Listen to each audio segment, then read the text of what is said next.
Hello, thank you for tuning into this week's set of reads. I apologize for my voice. It's a little off still. Doesn't hurt, but you know, I'm going to probably sound like this through all these readings. For the main read, the tarot part, I'm going to use Gilded Tarot Royale by Chiro Marchetti, text by Barbara Moore. At the bottom here is the social media information, and there's a llewellyn.com if you want to find the information. For the supportive oracle cards, Magical Spell Cards by Lucy Cavendish. Website, what is that website? I think it's a Hay House or something. It's illustrated by Jesse Reish. I know it's at the bottom there. I think it's Hay House. I just didn't notice it where it was.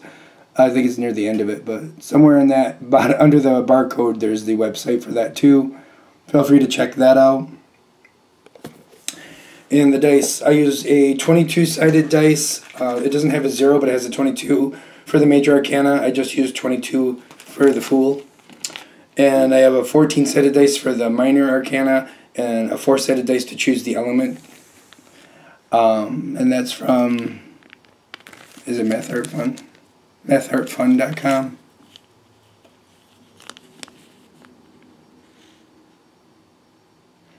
If you're interested. I also had some other dice. I don't think any of these dice are from this anymore, but I'll throw this up there. Tom Anders. None of this is, what do you call it? I'm not getting anything for doing any of this. I'm just, people like the information, so I'm sharing it. That's what that is. And here's the QR code if you want it for Tom Anders.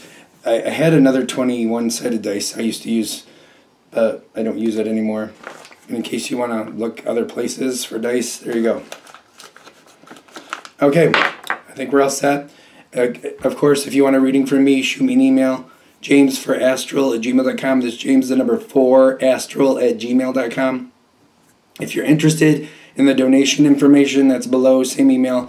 Thank you very much for watching, and have a great day. Hello, Libra. Thank you very much for tuning into this week's read. These readings are valid for whenever you come to them. I apologize for my voice. It's clearly going to be this way for the whole reading, but thank you for struggling with it through with me if you do decide to stay. All right, what do we have for Libra?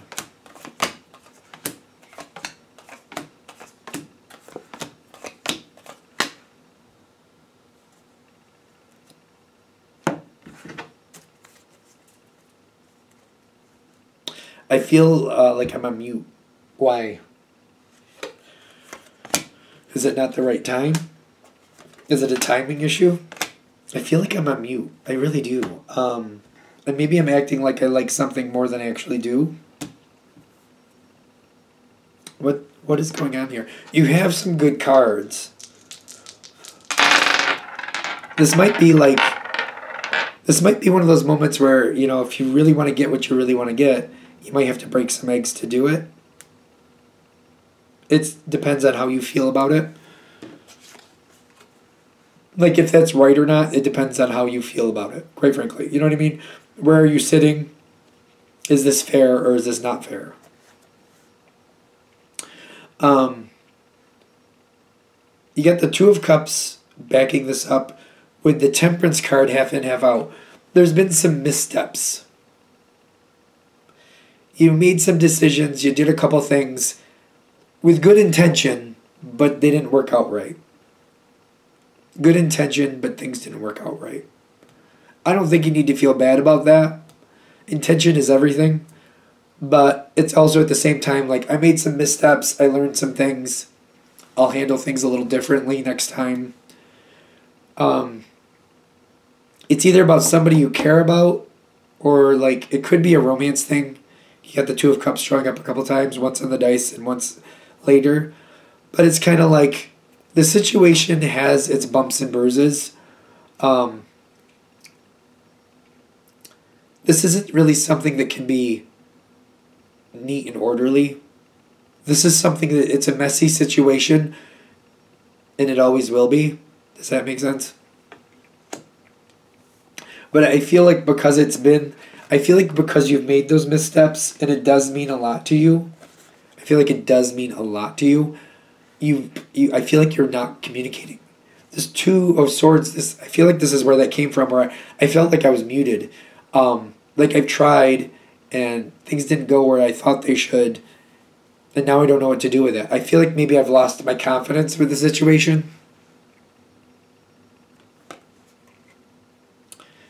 So what's coming next is a good question. A new development is starting. Is it starting? Yeah, it's starting. There's a possibility for things to go better. There's a possibility for healing. I get that this is a possibility. And it starts here. If it does, you're a big piece of it. But if you don't feel right about doing it, don't do it. But I feel like this is one of those, you got to break some eggs to make an omelet. It's kind of like, oh, I hate this analogy. I hate it. It's kind of like if a bone was, you had an issue, somebody had an injury and the bone was set wrong and it didn't heal correctly.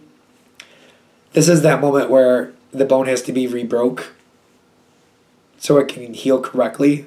It's not a pleasant thing. It's not something we like to do. When I was a kid, I didn't understand that. It used to scare the crap out of me. I was like, if they were going to break it again, like, oh my God. Like, I was so traumatized as a kid. It didn't occur to me that if they have to re-break your bone, they're going to put you out and they're going to surgically do it. So they're not just going to go snap. Like, I don't know why I thought that as a kid. I don't know. I don't know why I thought that. But whatever this is, it's kind of like, it's not going to be as brutal of a break. It doesn't have to be a brutal break is the point. This doesn't have to be a brutal moment. But something, it's like we don't have to throw the eggs at the wall to break them, if you follow me. But they have to be broken to really fix the situation. But if the eggs are going to be broken anyway, if we're going to go through that anyway, we might as well angle it to our advantage, because it's kind of like somebody's resisting the correction. Somebody is resisting the correction. It's happening, though. I don't think there's a way to get around it. It has to happen. And it's like we have to go back to square one so we can rebuild it right. Seven of Pentacles is like things aren't ready to be worked. Things aren't ready. Things have to be undone and then rebuilt. So we have to go back to square one, which is taking us to the Seven of Pentacles. This is like that little bud of the plant, like a small, like 2-inch tomato plant. You're not going to make a tomato salad anytime soon with that. You have to give it a few months, 3-4 months. I don't know how long it takes, quite frankly, but a few months. But if you create the structure around it the way it's supposed to be built, this time it can go well. This time you can get what you want, but you got to just wait it out. It's just about starting the process correctly. Do you want this Knight of Cups to be in your favor? It's hard, because it's kind of like, I feel like there's a question of morality for you. Is this really fair? If I really push forward what I want, is this taking advantage of people, or is this my turn? Or is this my turn to have what I want? Is it only fair? I feel like it's going to take you a minute to step back and really mull it out. Is this really the right thing to do? You know what you want. You already know what you want, but are you at peace with doing it this way? That's the question. I feel like it's better if it's reformed correctly. And by you getting what you want, I do feel like this could really do that. There is some mystery here with the situation. Can we see what that means for Libra? You got the Knight of Swords reversed, and you got the Empress reversed. Certain people just don't like you. I hate to say it. We all have these people in our lives. It's not like a Libra thing. It's an everybody thing. We all have people that don't like us. I don't care how nice or awesome you are. There's always people out there who are not going to like you. So like a really lovable figure, in my opinion, is Mother Teresa, for example. She was a very lovable person. Very lovable, very charitable person. There were people who couldn't stand her for whatever reason. Maybe because she was I think she was a part of the Catholic Church. I'm assuming. I don't know that much. Or maybe they thought the way that she got involved in things, maybe they didn't think she did the right thing or whatever. There were people who didn't like her. The point is, it doesn't matter what you do in life, there will always be somebody who doesn't like you. So keeping that in mind, Don't let that hold you back. If people don't like you, remove that. If you can, remove that from the equation just for a minute. And if they don't exist, what do you do? What choice do you make if they don't exist? Because there's some people who are just not going to like you, but it's because they don't want to. Some people don't like each other, don't like people just for the way they look, for the way they stand, for the way they say certain words. You know what I mean? For the height that they are. That kind of blows me out of the water. Some people don't like each other just because of the height. I don't. That floored me. That floors me. Sometimes the reason people don't like each other, that floors me. Like, really? It's that? They're too short, they're too tall, they're whatever. Really? Okay. The advice here is to not go with disappointment. Do not go with what you don't want to do. Don't go with something just because somebody else doesn't like you. Don't align with the hate. Don't align with it. If somebody doesn't like you, then you're like letting them bully you into, doing what they want because they don't like you. I feel like if you look at it in proper perspective, because when I say it out loud, it's kind of like, well, obviously I'm not going to do something just because somebody hates me. But it's like somebody manipulating you. And like, it's kind of like, well, I don't want them to hate me even more, so I'm not going to do that. Don't align with that. What they're saying to do with the advice for this situation, do what you actually want. They're going to hate you anyway. It drives me crazy that I'm saying that. They're not going to like you anyway. Do what you want. At least get what you want out of the situation and create a new beginning. And you know what? I can't believe I'm saying this. Embrace the hate. Not in the sense of like, woohoo, you hate me. Yay, let's have a ticker tape parade. No. But in the sense of like, okay, they don't like you. Accept it. They don't like you. Don't let it form your opinions. Don't let it form your choices. They don't like you. All right, they don't. All right, bye. They don't need to.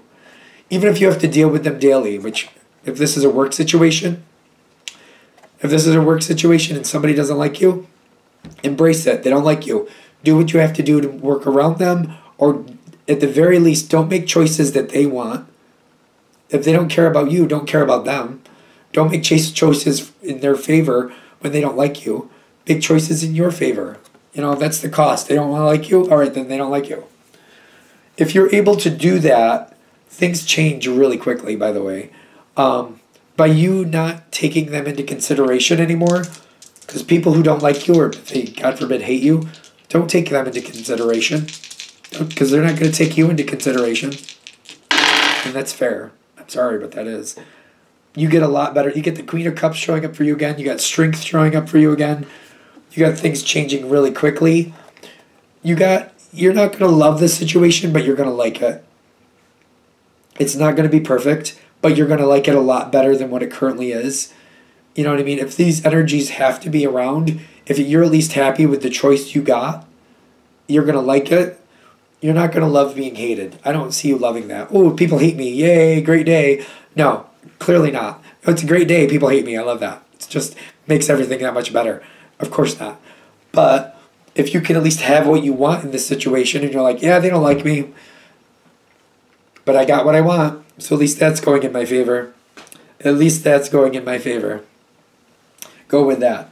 And other people might come forward and be like, you know what, those people, they don't like anybody. Or you know what, those people, they give me a hard time too, and I'm glad at least you're not getting bullied by them. And maybe you could empower somebody else. Kind of like, you know what, Libra's not going to get bullied by that anymore. You don't need to either. We'll stick together. We'll look out for each other. And you know what, they can hate all they want over there. We'll just keep an eye on them and keep them over there. I just have this weird feeling.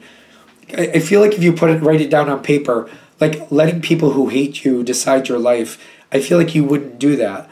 But I feel like if you step back, maybe this is a situation where you've let people who are not nice to you, who don't like you, you've let them corral you into decisions that you wouldn't make for yourself just because you don't want them to be any more mean or any more distasteful. I feel like if you write it down on paper, you'll see what I mean. Like, these people maybe have been manipulating you that way. They've been bullying you that way. And it's kind of like, stop taking their feelings into account. They're not taking your feelings into account. Stop taking their feelings into account. If they don't like it, they don't like it anyway. God forbid. You should be happy. Let yourself be happy. Stop taking people's opinions into consideration or feelings into consideration who don't care about yours. I hope that came across right. I hope it did. So I'm going to shut this down here. Thank you for watching. If you'd like a direct reading from me, shoot me an email, jamesforastral@gmail.com. That's James, the number 4, astral@gmail.com. If you're interested in the donation information, that's below, same email. Thank you very much for watching, and have a great day.